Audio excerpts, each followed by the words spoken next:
And I'm standing there at the bar with one of my closest friends, and I tell him that I've got this idea to start a fractional CFO firm, and I'm sharing my vision and my dream with him. And he kind of takes a sip of his beer and pauses for a second, and he says, Are you sure you're qualified to do that? I don't know if you have enough experience to start a fractional CFO firm. And it was crushing. And in that moment, his voice seared into my head, and it haunted me for years. Hey, my friends, welcome back to The Connected Accountant. My name is Michael King. Today, I want to share with you some things that I tell myself. I tell myself that I don't belong here. I tell myself that I'm not far enough along. I tell myself that I don't have enough experience. I tell myself that there's no way that somebody would ever pay me that much money to provide that kind of service. And I still have those voices today, despite being in business for 6 years now and having arguably a really good level of success. But what I found is that the difference between where I'm at today versus where I was at when I got started is when I first got started, those voices, those things that I would tell myself, paralyzed me. They would prevent me from taking action and moving forward. And what I've learned is today, I still have a lot of those voices. They're not as loud as they used to be, but they're still there. And I have found that I have to find ways to move forward and take action despite those voices. And as I say that out loud, it sounds kind of creepy. But what I want to share with you today is some best practices that I've learned on how I can still move forward despite that self-talk, or what we often call imposter syndrome. And I want to give a little bit of an asterisk. These are a collection of best practices that I've learned from some of my coaches like Brendon Burchard or Stephen Covey and some other really influential people that I've had in my life. I didn't just sit down one day and have this, light bulb moment of inspiration where I came up with these. These are a collection of things that I've learned from people that I've surrounded myself with. The first thing that I learned is ask myself, instead of do I belong, instead ask myself, am I being of service?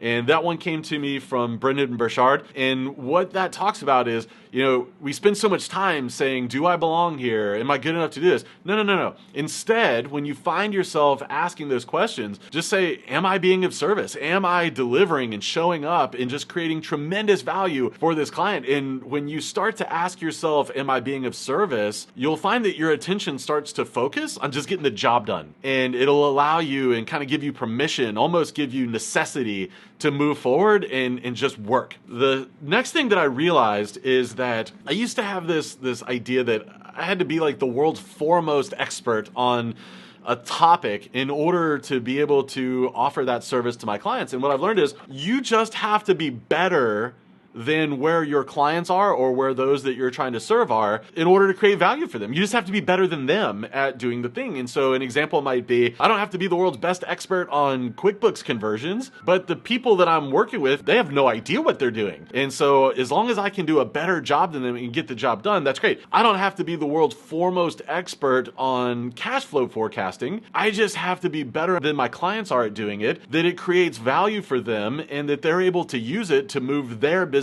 forward. So what I want to do right now is give you permission to get in the game, despite the fact that you may not think that you're enough of an expert. You've just got to be good enough to create value for your clients and do a better job than they could do or than they want to do. And finally, this one's so important for two big reasons.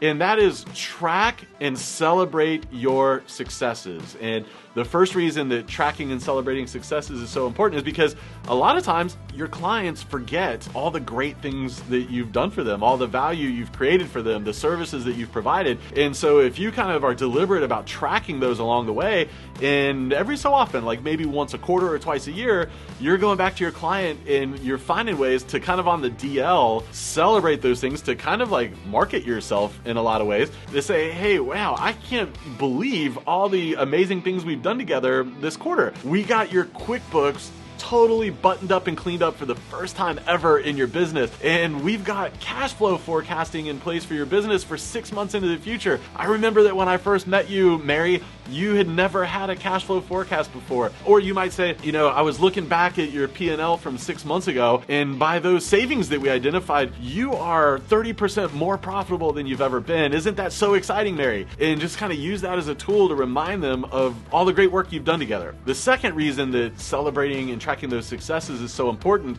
is it reminds you of the important work that you're doing. It's a great way to kind of check those voices that you have in your head and remind yourself that, yeah, I am good enough. I do belong here. I am creating value for my clients. And a lot of times that's enough to get you some great momentum and to continue pushing you forward to work with more clients and to serve them in bigger and better and more impactful ways. So what I want to share with you today is if you don't take anything else away from this episode, it's that for you, as it was for me, those voices inside may never go away. In a lot of ways, it's really healthy because when you've got those voices saying you're not good enough, you aren't far enough along, it keeps us humble and it keeps us hungry. But I think your job is to lean into those voices and decide and commit to making progress into moving forward despite them. If you found this episode helpful today, it would mean the world to me if you would hit the subscribe button and share it with a friend. In the meantime, I will see you next week right here on The Connected Accountant. See you then.